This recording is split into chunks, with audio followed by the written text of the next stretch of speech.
Hello, everybody, and welcome to the August 7th Trips and Traps. Andy Serling, joined by Richard Migliore.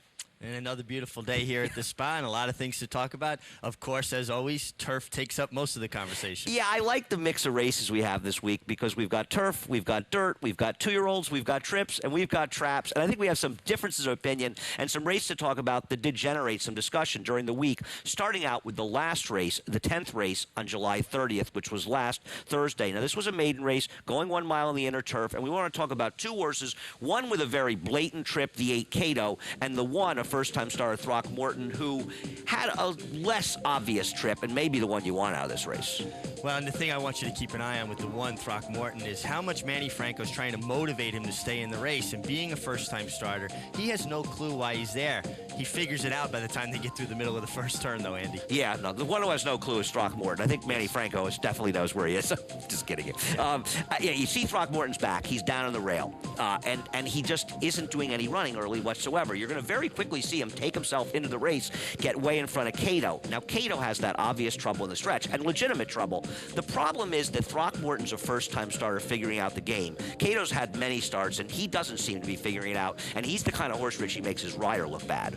Yeah, because he doesn't help him. Every time you try to make a move with him, he does something that inhibits what you're trying to do with him. And here you see Throckmorton's getting in the race, kind of moving very boldly. I like what Manny Franco did, though. He tucked him back in because he started outside the two horses he passed and said, well, I can't do this. Let me tuck him back in. And he really runs up into the race and gets himself stymied. Well, I think this is one of these cases, and you see Cato sort of come in the picture as the back of the pack. He'll leave it, where if he put this horse outside in the clear, he would have taken off on him. Yeah, and he would have probably made the lead right about now and then passed out, and that would have even been a worse experience for young horse. At least he learned things, and he got in amongst horses, which he didn't look very, well, I should say he looked reluctant to do early in the race. Yeah, well, I also think it's kind of amazing that he got into that position when you consider where he was when they went around the turn the first time. I mean, he was nowhere near it. It's not as though Manny was riding this horse strong. He took him in there. Yeah, and as we watch behind him, Cato kind of lugs in back behind horses, gets buffeted about,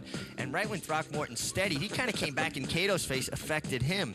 But out of the two horses, you have to ask yourself, who's going to go forward off of this eventful trip? I think it's Throckmorton. Yeah, especially in light of the fact, Richie, that Cato's had a number of chances. He's done some things in dirt races where he's had good setups. He looks like he was going to get there, and he just doesn't finish the races. I mean, there's no doubt, had he kept a clear path and gotten to the outside, he would have put in a big run and could have been effective. But he doesn't. He's the one who lugged in to begin with. So what makes us believe that he's going to change that style going forward? Yeah, he's a horse that's going to need everything to go just right for him to break his maiden, where I think there's a lot of upside with Throckmorton. He should really improve off the race, probably put himself in better position from the start and give Manny Franco some options. Well, that's one of the things about first-time starters versus second-time starters. A first-time starter will often take himself out of a race. The second time they run, as you said, he puts himself in the race right away. And imagine if this horse is putting himself in the race and not really expending that much more energy, he would have won. Yeah, he would have ran over top of them, and also he probably wouldn't have encountered the trouble that he wound up encountering. Yeah, I think a very, very good educational first start and a good job by Manny Franco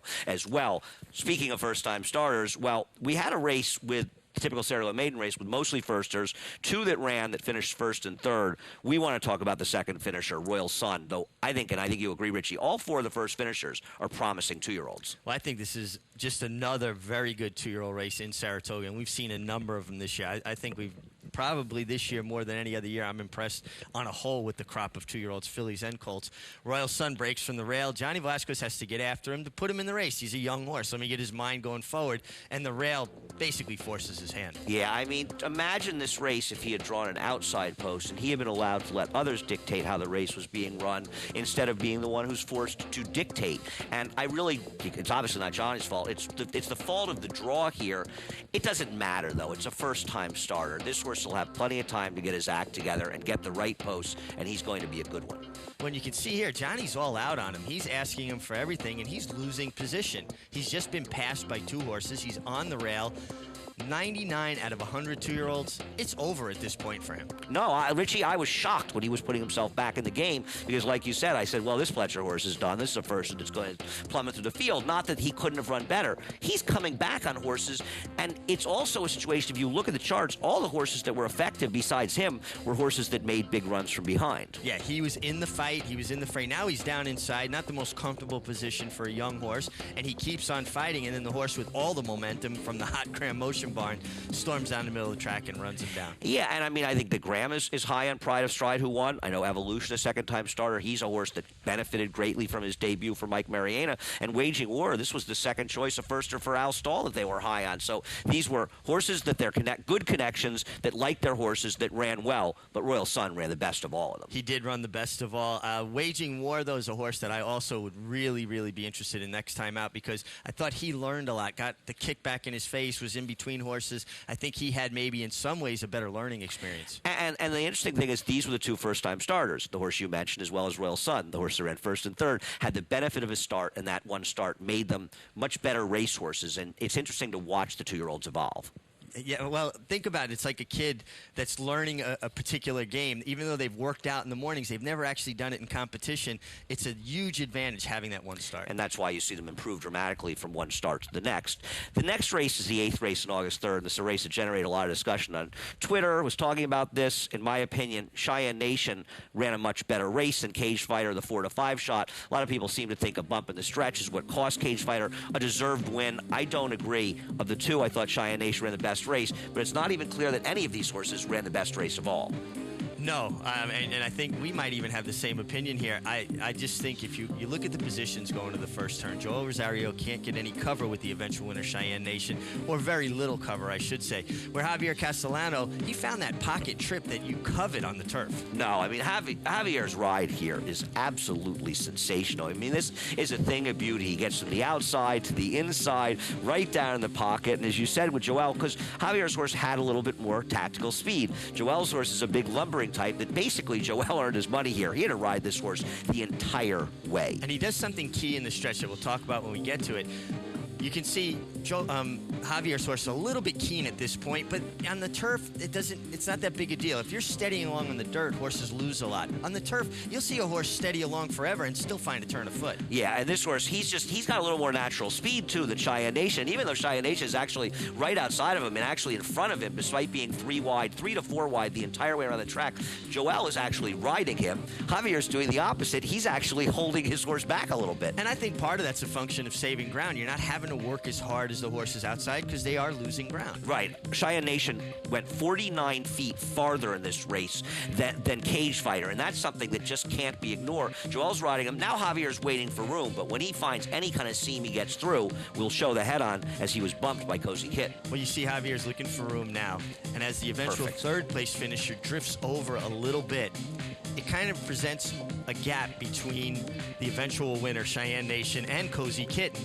That was as smooth as it gets. But Joel Rosario did something very critical here. He didn't slow his horse down, trying to stay on top of him to keep him in a trap, and in essence, not giving his horse the best chance. He just rode his horse, and he was able to build the momentum and gut out the win. So essentially, he's just riding him, and he's only focused on himself and thinking, I just need to keep riding this horse. He's out here. Javier will come out, and you'll be able to see what Richie's saying. You're also going to see the leader right now, the 12 Cozy Kitten. He will bump into Cage Fighter. This may have cost him the race, but it may have cost the third best horse the race. I agree with that.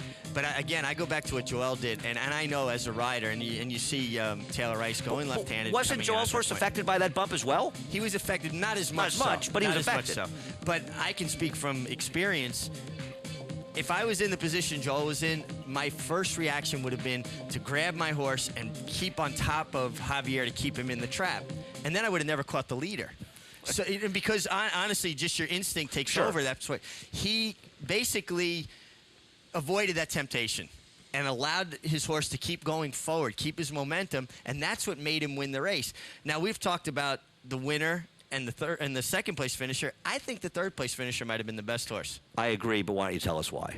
Well, I just thought that he kind of made the longest run of the three horses, and when he hit the front, I think he lost his focus a little bit, and when he got hit left-handed and veered out, I think that would bear that out, that he kind of, when he got by himself, he didn't really know what to do. And I think there's also an argument to be made. He was only a little less wide than the eventual winner of the race, so he didn't have a big advantage from a ground loss perspective, and he was the one fighting it out. Now, it wasn't a super fast pace, but if you look at it, Precious Meadow was flying towards the end. It's not as though this pace totally held together. I don't think he was hurt by the dynamics of the race, but I don't think that he was particularly helped by him. No, and just when I watched it several times, because when we go over these races, I'll go back and watch it. He's the one that kept coming back to me that if I was riding, that's the one I'd want to ride back. I just need you to help me out with the people who disagree with me on Twitter. Between the winner, Cheyenne Nation, and Cage Fighter, the second-place finisher, who'd you think ran the better race? No, Cheyenne Nation ran a better race than Cage Fighter. Thank you.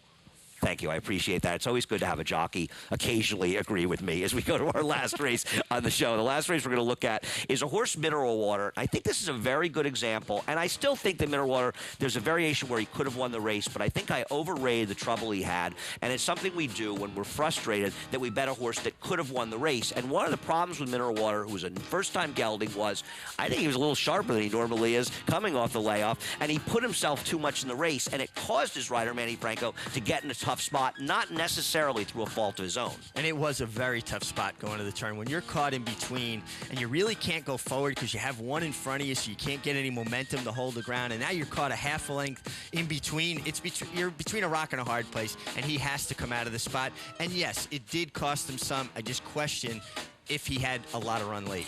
Well, that's very important. And I think, as Tom Durkin likes to say, it's a phalanx of horses. You've got 4 horses, and he's in that terrible spot between them. And also, he's not really as fast as some of the others, but they're also, as it turns out, not going that quickly. If the pace had been faster and we got some separation, it could have been a different story. The problem is that Mineral Water gets shuffled completely out of position. Now, Manny is riding the horse here. You feel he's doing that to keep position. I kind of wish the horse had drifted back a little bit more, Rich. The problem is, though, is once you get back out of that spot, and now you start getting the kickback, which you haven't gotten in the first part of the race, the horse's tendency is going to be to back up more. So as a rider, you want to keep him focused and going forward, staying in the bid as much as possible. Now I know he's in a tough spot, and eventually has to come out over heels, but I can't blame him from riding him at that point because he might have backed up way too much. No, listen, all that stuff is interesting and very fair comments. What neither one of us likes is he's not really finishing that much there when he gets out in the clear. I'd like to have seen him run up at least to the second pack and gain 3/4 of a length to a length. Yeah, and I agree with that. I know it's more difficult on the dirt and affects some horses more than others. Some horses can find their stride quicker. He doesn't impress me as a very nimble athlete. He seems to me be kind of almost a grinder or one-paced horse. I'd like to see him a little bit on the stretch out. Well, the problem is they've stretched him out in the past, and he doesn't want to go long. He was better turning back in this race. I'm inclined to give him another chance at the right price in a race where maybe it'll work out a little better for him. But I'm on the fence. I had been really thinking this was a major trip horse. I'm not saying it's a trap, but he's verging closer to a trap territory for me. And I think a lot of it is you got to watch these races again. I mean, listen, we bet our money, you get frustrated. And this horse did have legitimate trouble, but I'm not sure it's nearly as bad as I'd originally thought. Well, he seems to me to be the kind of horse that doesn't help the rider, and that makes it difficult. It's got to be a kind of a partnership where they each help each other out. Well, that does it for this week's Trips and Traps. We can use your help. We got some good help this week and very much appreciate that. Trips and Traps at NYRAinc.com.